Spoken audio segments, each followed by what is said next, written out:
مساء الخير مشاهدينا الكرام، اهلا بكم معنا في حلقه جديده من حلقات بيت العيله بيت المصريين جميعا. حلقه يوم الجمعه 4 من مارس 2016، حلقه ان شاء الله تكون متميزه وتنال رضاكم. الفقره الاولى طبعا كل الاخبار، الفقره التي تليها هتكون حول سوق العمل وخريجي الجامعات، هيكون ضيفنا فيها الاستاذ محمود عبد الكريم الكاتب الصحفي ونائب رئيس تحرير جريده الجمهوريه. اما الفقره الثالثه فهتكون حول المسؤوليه واثرها في تغيير الشخصيه، والضيفه فيها هتكون الدكتوره رباب الششتاوي استشاري علم النفس. خلينا بقى نبدا مع فقره الاخبار ونرحب بضيفي في هذه الفقره الاستاذ محمد سعيد هاشم الكاتب الصحفي وروزا اليوسف. اهلا بك. اهلا بحضرتك. الخبر الاولاني طبعا على زياره الرئيس لكوريا الجنوبيه. غادر الرئيس عبد الفتاح السيسي سول عاصمه كوريا الجنوبيه عائدا للقاهره بعد جوله اسيويه ناجحه شملت كازاخستان واليابان وكوريا الجنوبيه. الزياره التي وصفت من قبل الخبراء باعتبارها انجح الزيارات التي أجراها الرئيس مؤخرا لما لها من عوائد اقتصادية وسياسية، بالإضافة إلى الاتفاقيات التي أبرمت خلال هذه الزيارة، خاصة وأن الرئيس السيسي استطاع أن يستفيد من مكانة مصر في المنطقة للتوجه نحو دول شرق آسيا لما حققته من تقدم كبير في السنوات القليلة الماضية، والاستفادة من تجاربها في الصناعة والتجارة والتكنولوجيا ومحاولة نقل هذا التقدم إلى مصر. أنا أتفق تماما في الرأي أن دي من أنجح السفريات الخارجية الرئيس عبد الفتاح السيسي. 10 أيام مثمرين جدا في 3 جولات 3 دول. بس خلينا نقول كازاخستان كمان من أهم الحاجات اللي احنا ما كناش متوقعين يبقى فيها نجاح زي ده. كازاخستان من أهم الدول الإسلامية اللي استقلت بالاتحاد السوفيتي بعد السابق. كازاخستان عندها أكبر ترسانة أسلحة، تصنيع أسلحة. كازاخستان باب خلفي لعودة السياحة الروسية لمصر، وده اللي اتفق مع الرئيس وعايمين على بترول وطاقة كتير أكيد جدا. بس يعني برضو فكرة ان يبقى في عودة السياحة الروسية من خلال كازاخستان أقرب لنا بكتير من كان يروج ان لازم الروس يروحوا لتركيا الأول عشان يرجعوا لنا يعني، وده ما كانش هينفع خالص. فإنشاء خط طيران مباشر من كازاخستان لينا لشرم الشيخ دي ضربة موفقة جدا أو ناجحة جدا. تمام. طيب الوزراء اتفاق بين شريف اسماعيل ومجلس النواب لاستعراض تحديات الحكومة. قال السفير حسام القويش المتحدث باسم مجلس الوزراء بأنه تم الاتفاق بين رئيس مجلس الوزراء المهندس شريف اسماعيل والدكتور علي عبد العال رئيس مجلس النواب على تحديد يوم الأحد الموافق 27 من مارس ليعرض رئيس مجلس الوزراء برنامج عمل الحكومة على مجلس النواب. وأضاف القويش أن المهندس شريف اسماعيل رئيس مجلس الوزراء سيعرض على مجلس النواب المحاور الرئيسية لعمل الحكومة، موضحا أن البرلمان شريك للحكومة داخل الوطن. وأكد المتحدث باسم مجلس الوزراء أن الحكومة تأتي ببرامج لتقديم الخدمات، كما أن شريف إسماعيل سيعرض التحديات التي تواجه الحكومة ويعرضها على مجلس النواب. أنا شايف يعني هو الأول اللي عايزين نسأل بس عشان خاطر بمناسبة زيارة الرئيس، هو فين رئيس الوزراء من الزيارة من 10 أيام اللي فاتوا يعني؟ فين رئيس الوزراء والوزراء بتوعه؟ ليه ما عملش مؤتمر صحفي بيعلن عن كل الاتفاقيات تحصل؟ هو مش مدرك ان هو موجود في فتره معينه بتمر بازمه اقتصاديه ليه ما بننشرش او ما بيقولش كل اتفاقيه حصلت؟ وهل الاتفاقات اللي حصلت في السفريه بتاعت الرئيس عبد الفتاح السيسي ادركوها دلوقتي على الخطه بتاعتهم؟ طب طالما هيدركوها على الخطه من ضمن الحاجات الخطه بتاعتهم الاقتصاد وكده، ليه ما بيطلعوش بيانات؟ ليه ما طلعوش كل مسؤول اعلامي لوزاره يطلع يقول ان تم اتفاق كذا وكذا؟ انا شايف ان رئيس الوزراء مش هيكتسب ثقه مجلس النواب خالص. اليات التنفيذ عنده قليله جدا، وانا شايف ان يعني الامر صعب بالنسبه لهم، هيواجهوا صعوبه جدا في القصه. المشكله في السيد رئيس الوزراء ولا المشكله في مجموعه الوزراء اللي معاه؟ رئيس الوزراء والوزراء يعني هو اداء الحكومه بوجه عام غير مرضي. عشان كده بقول لحضرتك انا شايف ان هم يعني ثقه مجلس النواب فيهم اعتقد ان هي متناهيه. لكن على مدار الفتره الماضيه حضرتك ما تعتقدش انه سبب التاخير في اعلان هذا اللقاء في البرلمان انه في محاولات من الحكومه ل التفاوض مع البرلمان علشان يتم تثبيتها، ما يتمش سحب الثقة؟ اكيد هم بيستميتوا على ده، بس الافعال بتاعتهم كلها بتقول ان هم ما عملوش اي حاجه تثبت ده خالص. تمام. الانتهاء من اللائحة الداخلية لمجلس النواب الاثنين المقبل. قررت هيئة مكتب مجلس النواب برئاسة الدكتور علي عبد العال رئيس المجلس عقد جلسات البرلمان يومي الأحد والاثنين للانتهاء من المواد المتبقية من مشروع اللائحة. وتضمن جدول أعمال الجلسات تقسيم المواد المتبقية من مشروع اللائحة، وهي المواد من 301 إلى 440 على مدار 3 جلسات فقط، على أن يعقد في يوم الأحد المقبل جلستين. أما يوم الاثنين فيتضمن الجدول جلسة واحدة فقط. أما يوم الاثنين فمن المقرر أن يعقد المجلس جلسة صباحية فقط لعرض المواد من 401 حتى الانتهاء من مواد مشروع اللائحة. من المتوقع أن تشهد هذه الجلسة عرض المواد التي قد تم تأجيلها في الجلسات السابقة بعد أن تسببت في نشوب خلافات بين النواب. أنا شايف إن في مشاكل في مجلس النواب بسبب اللائحة الداخلية، وإن هم تم اقتطاع وقت كبير جدا للموافقة على اللائحة الداخلية. أنا بأمل بس إن هم يعني ينتهوا من اللائحة الداخلية قبل رئيس الوزراء ما يعرض الخطة بتاعتهم، عشان يتم تشكيل اللجان وتبدأ في محاسبة الحكومة على أفعالها. طيب، تعتقد إيه رأيك في قرار بث أو عدم بث جلسات البرلمان؟ أنا مع بس جلسات البرلمان، بس يعني مش مع بث مباشر ولا مع بعض المونتاج؟ لا، أنا شايف إنه بعد المونتاج. يعني بث مباشر بالعبث الموجود حاليا داخل مجلس النواب من بعض الأشخاص اللي كانوا بيعرضونا كل يوم للحكاوي والأقاويل، ويعني احنا ما بنسيبش القانون او بنسيب التشريع وبنتكلم في النائب كذا عمل كذا، النائب كذا بيأذى في كذا، النائب كذا حط بلاستر على بقه عشان بيعمل كذا، النائب كذا قال لي كذا انا هطلع لك كذا. يعني انما دي كلها العمل تصرفات غير نفسها مقبوله. يعني لكن من حق الشعب بالذات في يعني الاعلام عموما عندنا احنا في الفتره اللي فاتت، بقول لحضرتك احنا مغيبين تماما عن دور الرئيس او دور الجوله الرئاسيه، وداخلين في 3 مشاكل بس، او بنتكلم مصر كلها بتتكلم عن 3 مشاكل بس داخليه حصلت او ازمات. لازم يبقى في قناه تقول ان المجلس ده بيشتغل على كذا وبيشتغل على كذا، مش محتاج مننا. اللي عايز المواطن اللي عايز يعرف المعلومه ما يروحش القناه، يروح القناه بتاعته. تمام. مجدي العجاتي مجلس الدولة يناقش تشريعات الداخلية لضبط الأداء الأمني غدا. أكد المستشار مجدي العجاتي وزير الشؤون القانونية ومجلس النواب أن مجلس الوزراء انتهى من مناقشة التعديلات التشريعية التي أعدتها وزارة الداخلية والتي كلف بها الرئيس عبد الفتاح السيسي الوزارة لضبط الأداء الأمني بالشارع المصري. وأوضح المستشار مجدي العجاتي وزير الشؤون القانونية ومجلس النواب أن الوزارة سترسل التعديلات المقترحة على الحكومة إلى مجلس النواب فور إرسالها للوزارة مرة أخرى من قسم التشريع بمجلس الدولة بعد الانتهاء من مناقشتها. دي حاجة مهمة جدا. بعد 2011 في قطاع كبير من الداخلية خد امتيازات سلاح، وخد امتيازات ان هو يترقى لضابط شرطة، وخد حقوق اكبر من كده دون محاكمة. اتلغت من عليهم المحاكمات العسكرية، فبقوا منطلقين في الشارع في التعامل مع الناس، بيحتكوا مع الناس. الناس دي ثقافتها لازم تتغير، لازم يبقى في آليات معينة لردعهم في الشارع. انا شايف ان لا، لازم يحصل يتفعل قانون او يبقى في قانون لضبط النفس بتاعتهم. رقم 2، لازم الداخليه تطهر مجموعه امناء الشرطه، بالذات ان في 12,000 امين شرطه كان منفصل قبل 2011 كان مفصول ورجع تاني بعد 2011. هو في اسباب واضحه لفصلهم عن العمل. اكيد. نبدا نطبق ده لان هم بيسيئوا للداخليه قبل ما يسيئوا لنا احنا كمصريين عموما. وانا عايز ان القانون كمان ما يبقاش مختص بقطاع معين اللي هو امناء الشرطه، انا عايز يبقى مختص بكل رجال الداخليه.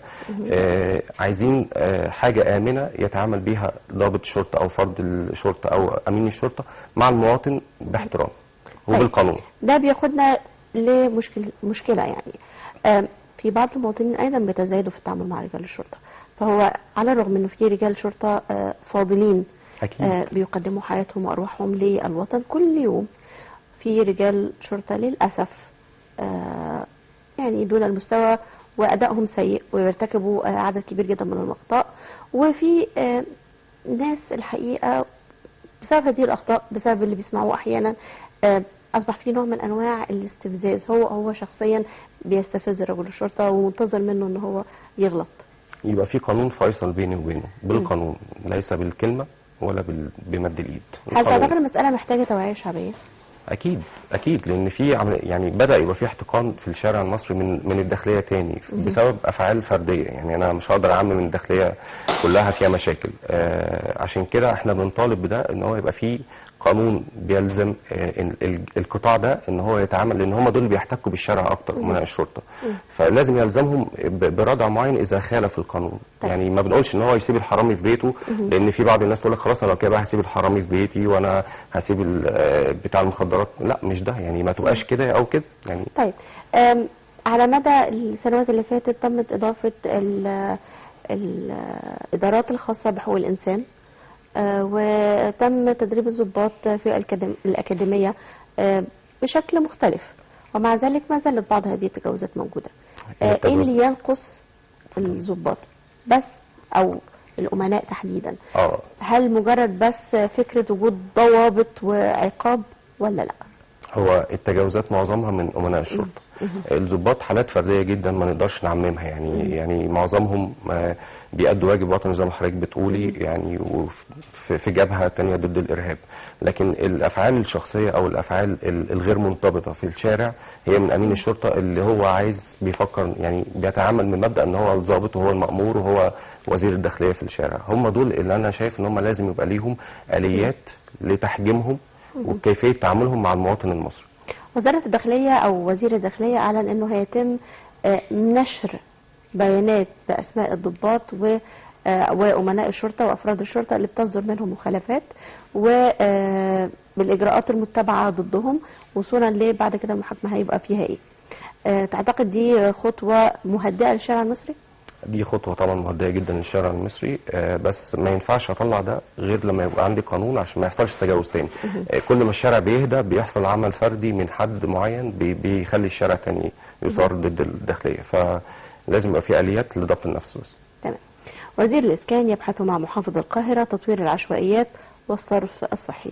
كلف الدكتور مصطفى مدبولي وزير الإسكان والمرافق والمجتمعات العمرانية بسرعة توفير تمويل لمشروعي المحروسة 1 و2 بمحافظة القاهرة، وذلك ضمن متابعة تطوير العشوائيات والصرف الصحي.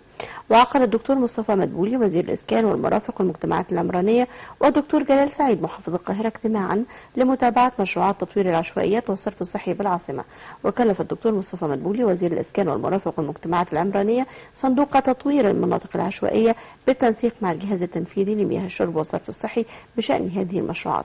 كما كلف بأن يتم التنسيق بين الصندوق واتحاد البنوك لإمكانية إدراجها ضمن أعمال التطوير التي بدأها الاتحاد في حلوان. أنا شايف كانت الخطوة دي تحصل من شهور سابقة قبل كده، وكان في خطوة فعلا، والبنوك المصرية قدمت حوالي 22 مليون جنيه لتطوير العشوائيات. انا عشان كده بقول لحضرتك انا شايف ان دي يعني كانت تحصل من فتره كبيره، ونبدا دلوقتي نشوف او بدايه المشروع، مش بنبحث لسه المشروع، خصوصا ان موضوع العشوائيات ده على اولويات وزاره الاسكان. يعني الملف الوحيد لاولويات وزاره الاسكان خاصه انها مصدر للارهاب، مصدر للعنف، مصدر للجريمه، كمان الكوارث الانسانيه اللي بتحصل ممكن فيها بشر عايشين حياه صعبه قوي. بالظبط. فانا شايف ان يعني خطوه متاخره جدا وسرعه الانجاز في الموضوع. طيب، وزير الكهرباء، وزارة الكهرباء بقى في هذه المرة 320 ألف عداد ذكي منحة من اليابان لشركات التوزيع. أكد الدكتور محمد اليماني المتحدث باسم وزارة الكهرباء والطاقة المتجددة أن هناك اتفاقية مع إحدى الشركات اليابانية تم توقيعها خلال زيارة الرئيس عبد الفتاح السيسي لليابان ضمن 9 مذكرات تفاهم في مجال الطاقة لرفع كفاءة استخدام الطاقة بمصر من خلال منحة 320 ألف عداد ذكي ل3 شركات توزيع كهرباء بإجمالي 960 ألف عداد ذكي. الجدير بالذكر أنه تم الاتفاق على 9 مذكرات تفاهم في مجال نقل وتوزيع الكهرباء والطاقة المتجددة بإجمالي استثمارات 10 مليار دولار خلال زيارة الرئيس عبد الفتاح السيسي لليابان. دي حاجة من الحاجات المهمة جدا. موضوع الطاقة أو الكهرباء عندنا طبعا كان في أزمة من سنتين والحمد لله منتهية. ده الشغل شغل برضو لرئاسة الجمهورية والرئيس، ان هو انشاء مولدات للطاقة في مصر عشان ما تحصلش ازمات دي تاني. فكرة العدادات الذكية دي اتمنى انها تعمم، ما تبقاش منحة بس، كمان تعمم على كل مصر، لانها هتوفر كتير من اهدار الطاقة للشعب. طيب، هو احنا هناخد تجربة الطاقة اليابانية بشكلها الكامل ونجيبها عندنا هنا بعد هذه المذكرات الخاصة بالتفاهم على موضوعات الطاقة؟ لأنه اليابان كجزر ما عندهاش بترولها، ما عندهاش موارد الطاقة بتاعتها، ف يعني بيلجأوا لحلول كتير، وخاصة ان هي الجزر دي محرومة من الموارد الطبيعية بوجه عام، وهي عرضة ايضا للتسونامي، وبيحصل عندهم مشاكل كتير. فهل تعتقد ان احنا هناخد تجربة اليابان في الطاقة بشكل كامل ولا لا؟ اتمنى ان احنا ناخدها بشكل كامل، بس لو مش هيبقى هتفيدنا يعني هناخد اللي يفيدنا او اللي ينطبق معنا، واللي ما ينطبقش معنا خلاص. يعني هم اتفقوا على انشاء محطه طاقه محطه كهرباء بالطاقه الشمسيه في الغردقه. ده اليابان ضمن السفريه بتاعت الرئيس في اليابان. فيعني اللي بيناسب او المحافظه اللي بتتناسب معنا فيها ينفع نعمل فيها حاجه بالطاقه مع اليابان بنعملها. تمام. 8 شركات توفر السوفالدي المصري بتكلفة 500 جنيه للعبوة لدعم مبادرة السيسي. قال الدكتور أسامة رستم نائب رئيس غرفة الأدوية باتحاد الصناعات المصرية إن هناك ما يقرب من 8 شركات تابعة لغرفة الدواء تشارك في مبادرة الرئيس عبد الفتاح السيسي، والتي تستهدف توفير جرعات سوفالدي المصري وأدوية فيروس سي الأخرى للمرضى غير القادرين في مراكز الكبد المختلفة. وأضاف نائب رئيس غرفة الدواء أن دور الشركات يشمل توريد عقاقير علاج فيروس سي وإبرازها بأسعار التكلفة، والتي تصل إلى 500 جنيه للعبوة الواحدة، وذلك إلى مراكز الكبد المختلفة بأنحاء الجمهورية. دي حاجة من الحاجات اللي بيدعمها صندوق تحيا مصر برعاية الرئيس عبد الفتاح السيسي. حاجة كويسة جدا ان احنا بندي او بندعم علاج غالي جدا للطبقة دي، خصوصا في حالة الأزمة الاقتصادية اللي احنا بنعاني منها عموما كشعب.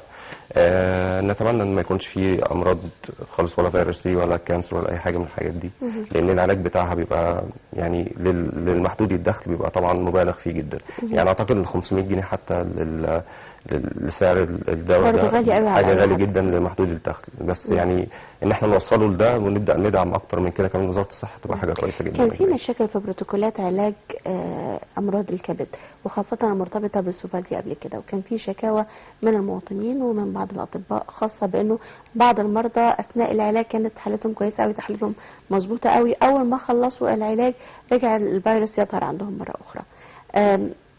عايزين نعرف اكتر عن هذا الموضوع، ويعني هل تعتقد تمت اي نوع من انواع المحاسبه للاشخاص اللي سمحوا لهؤلاء الناس ياخذوا هذا الدواء بالطريقه دي او بالبروتوكول ده وهو لن يجديهم نفعا؟ اعتقد انا ما عنديش معلومات تم محاسبتهم ولا لا، بس غالبا يعني لازم يتم محاسبتهم على الموضوع ده. فكرة ان المرض او الادوية دي يعني مش عايزين البني ادم المصري او المصري يبقى تيست تجارب يعني، او حقل تجارب للادوية دي. يعني عايزين احنا بنقول له احنا بندعمك عشان او بندعم لك العلاج عشان خاطر تبقى بتخف، ولا احنا بندعم لك العلاج عشان خاطر نجرب عليك عشان خاطر نشوف الدنيا هتمشي ازاي. عايزين نغير الاليات دي ونديله علاج متوفر يعيش بيه امن ويبقى بني ادم مصري محترم يعني. واحنا لو اتكلمنا على منظومة التأمين الصحي في مصر، ايه رأيك فيها؟ وخاصة ان هم يعني بيستعدوا لمناقشة تعديلات جديدة في قانون التأمين الصحي وفي مستشفيات التأمين الصحي. منظومة ما اقدرش اقول ان هي منظومة حتى متوسطة، هي سيئة جدا. منظومة الصحة سيئة جدا، بمعنى سيئة جدا.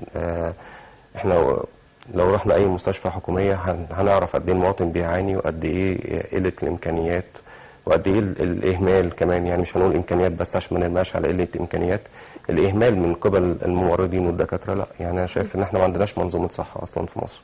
اعتقد المشكله في تدريب الكوادر، ولا المشكله في ضعف دخول الممرضين والاطباء، ولا المشكله في انه مفيش ادويه بس، ولا هي المشكله في ايه بالظبط؟ هي السياسات نفسها غلط، السياسات من غلط. الوزاره.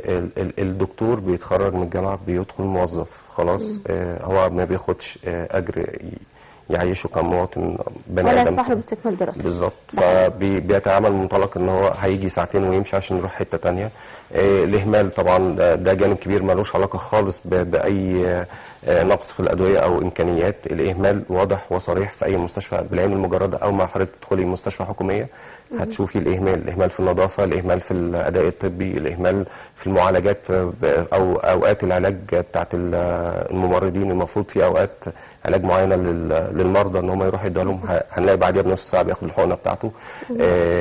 اي وحده غسيل كلى حضرتك لو رحتيها في المستشفى. كان لسه في مشكله كبيره على وحده غسيل يعني كلى، كان فيها مريضه عندها ايدز وما كانوش يعرفوا وكده، يعني تم هو ده اللي احنا بنتكلم فيه، ان هم الدكاتره عموما او منظومه الصحه بتتعامل منطلق ان هم موظفين.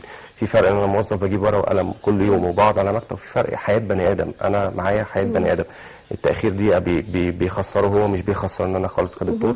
الرحمه كمان، يعني احنا بنشوف ناس مرميه على المستشفيات بره في الرحمه. يعني لازم يبقى في رحمه. للاسف وقت هذه الفقره خلص، وهقول لحضرتك حاجه، انت قلت اهم حاجه في الموضوع. البلد دي محتاجه شويه رحمه، كل واحد يعمل دوره مع شويه رحمه بالناس اللي مسؤولين منه، لانه كل واحد مسؤول عن حته قد كده بتفرق في حياه ناس كتير.